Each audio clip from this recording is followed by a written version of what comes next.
So, anyone listening to my channel or perusing it, even in a cursory way, will note that I have deep reverence for the Mahayana or Great Vehicle Sutras or scriptures. And I am fortunate to have some friends, some Dharma friends, who know a whole lot more about these sutras than I do. And one of my friends, James in Florida, he made the point as I was doing some recitation and some video uploads on the Nirvana Sutra. He said, this is a sutra, according to some people he's talked to, particularly a Tendai monk, that, it's much underappreciated in the West. And that really struck me as true on the basis of the things I've seen as I've, kind of looked over the course of various YouTube videos that have been uploaded by other people. In any case, I put this question, this assertion to my friend Shaun, and he gave me kind of a spontaneous and amazingly erudite kind of response to this question about the Nirvana Sutra, and went on really about all the various, or at least many of them, the Mahayana Sutras. And so I wanted to share, some of Shaun's comments on an unedited basis, knowing that these were spontaneous comments, and he would be self-conscious about any particular errors since it wasn't a formal kind of presentation. But just to introduce Shaun and to make you aware of who he is, you will be aware that I have done many videos of sutra recitation where we have had Chinese and English text screens. And these have been done largely at the initiative and through the efforts of Shaun, who grew up in the Hong Kong area and who now practices pharmacy in the United Kingdom. Young man who, even though he's in the profession of pharmacy, has a tremendous interest and knowledge about Buddhism, and frankly may at some point enter some kind of formal program on Buddhist studies, which I would certainly encourage him to do. In any case, he is very knowledgeable, and I present this unedited, spontaneous verbiage from him that he shared with me on the WhatsApp app, and this was just in the course of dialogue between himself and myself that he was able to, come up with all these commentaries. And so, yeah, I mean, if any of you have comments on his comments, feel free to share those. In the meantime, let me just close by mentioning that his channel is called Dharmachakra, Wheel of Dharma. And on that channel, he also has our joint efforts at recitation that's associated with the text screens, and in his there's a bit of music in the background if that's a preferable listening experience for you. So with that, I'll close with the Nembutsu, Namo Amida Butsu. Seems that your friend is actually having interesting talks from the Tendai master. And yes, Dendai and Tiantai Buddhism actually speaks the same thing in terms of how they classify the Buddha Dharma. I remember they said they divide into 5 phases or 5 stages. The first one is the Avatamsaka stage, and then Hinayana stage, the Vaipurya stage, the Prajna stage, and the last stage is called Lotus Nirvana stage. So yes, according to Tiantai Buddhism, Lotus Sutra and the Nirvana Sutra are the last sutra that the Buddha proclaims.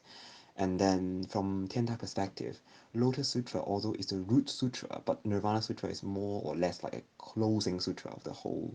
Sorry, Lotus Sutra is more like the if it is an opening sutra. If you want to understand the Tiantai theory, then the Nirvana Sutra is more like the concluding sutra that you have to close up with the whole concluding the whole theory of the Tentai Buddhism.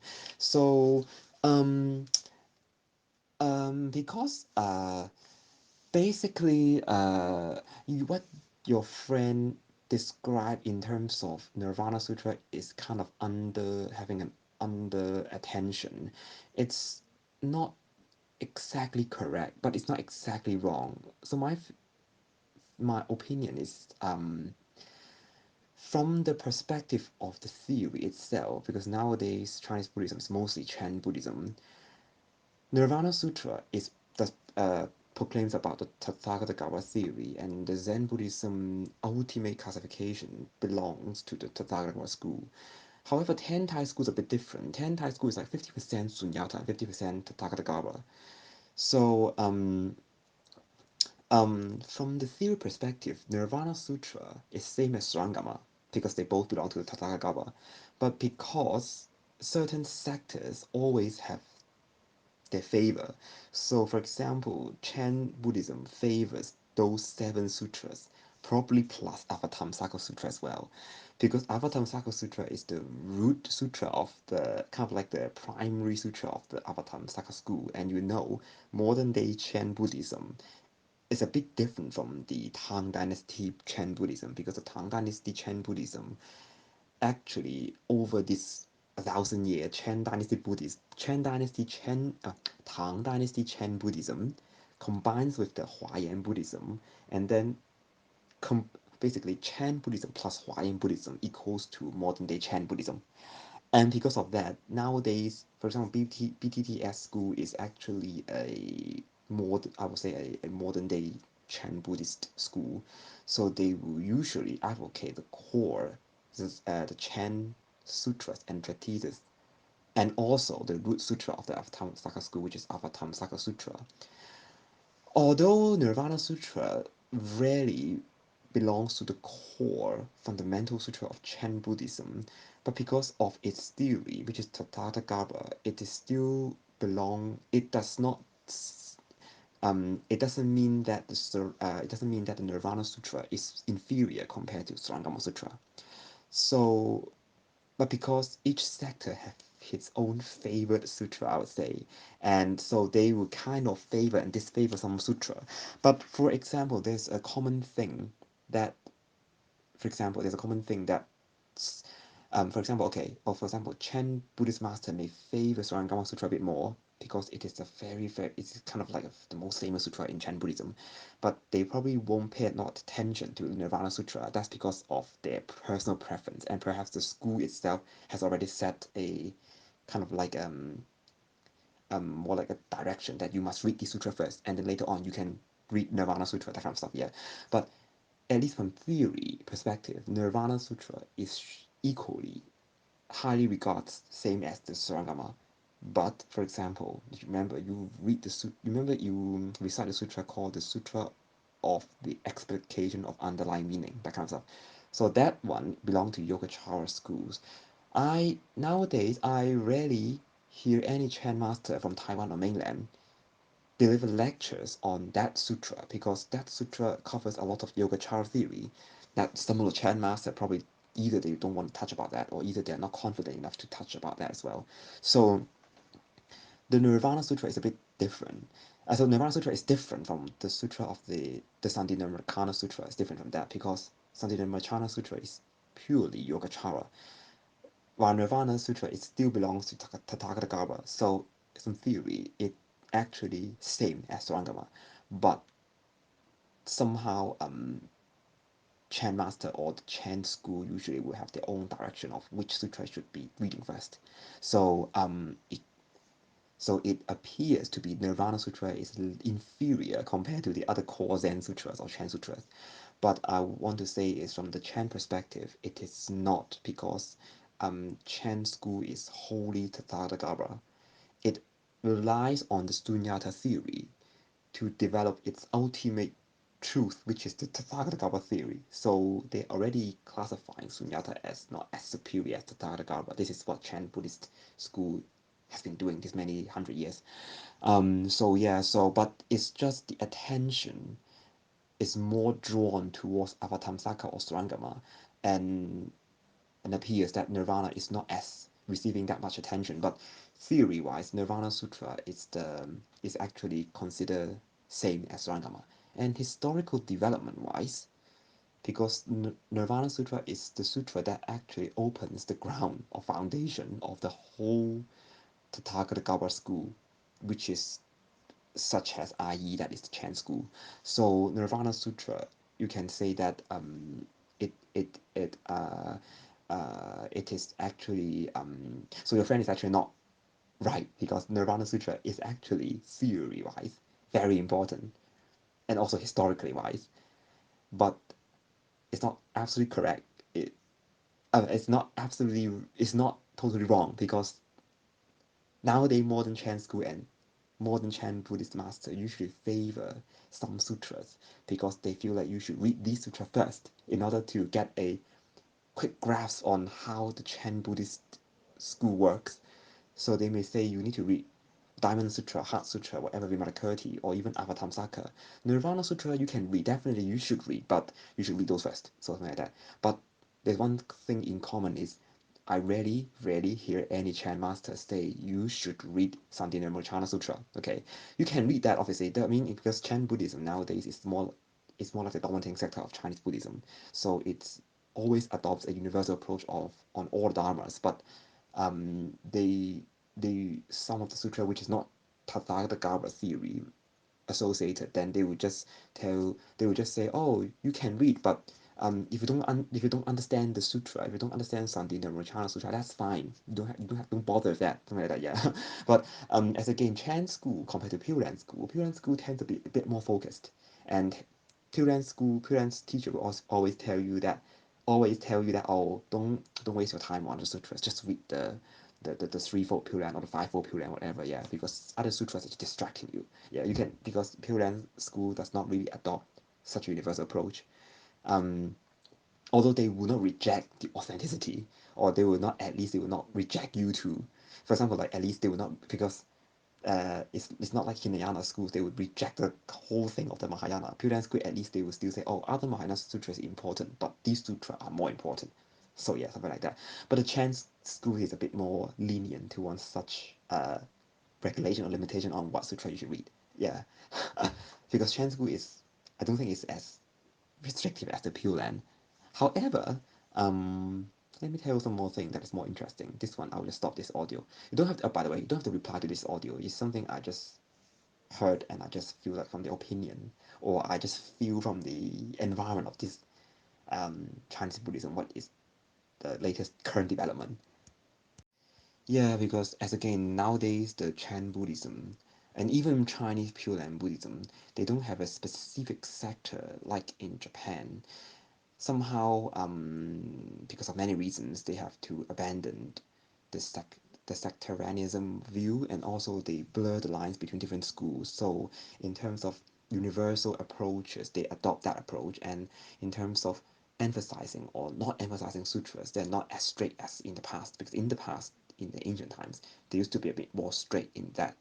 So but when when I say, although they approach a more universal approach, it doesn't mean that they really consider all sutras are the same class. So Chen's Buddhist school will consider the related Chen Sutra as the first class, for example, like Zhuanggama or whatever.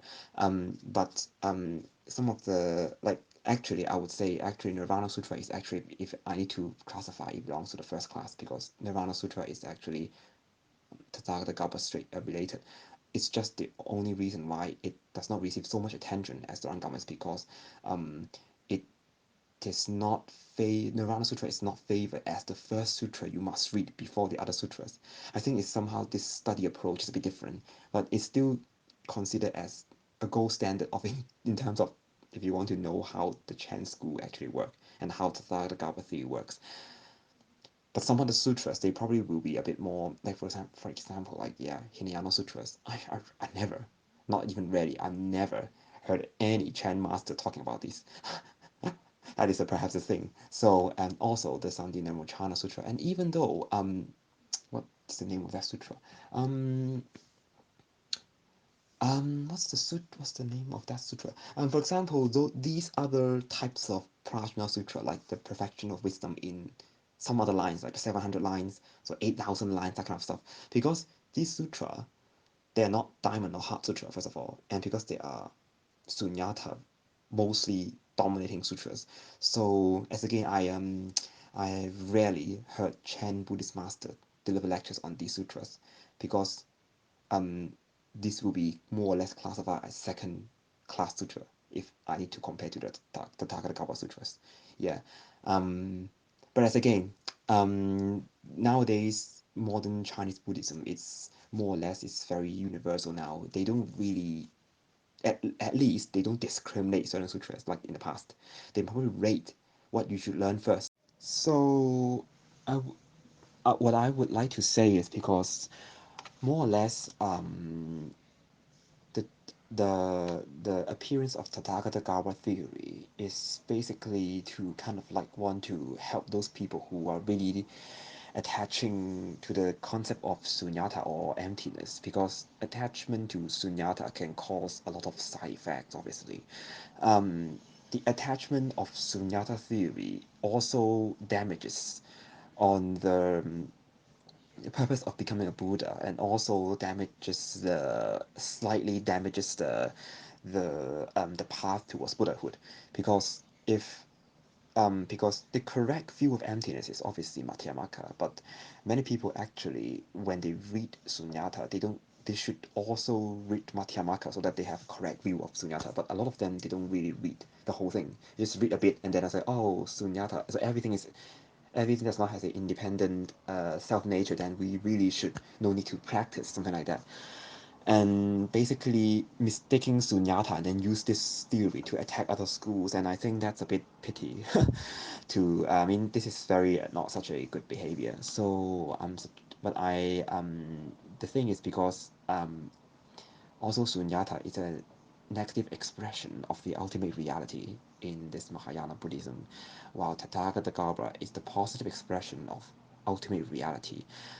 The thing is, Chan Buddhist school, they like to emphasize the positive expression of the ultimate truth, ultimate reality, and hence, um, Tathagata theory is more favored compared to the Sunyata theory. But because Sunyata is negative expression of ultimate reality, we still have to learn Sunyata. It's just like a two sides of the same coin, which is the coin is ultimate reality. But the Dharma Chan school would like you to learn Sunyata and also the Dharma so that your learning is more complete, and also it kind of you can balance the side effect of learning just sunyata.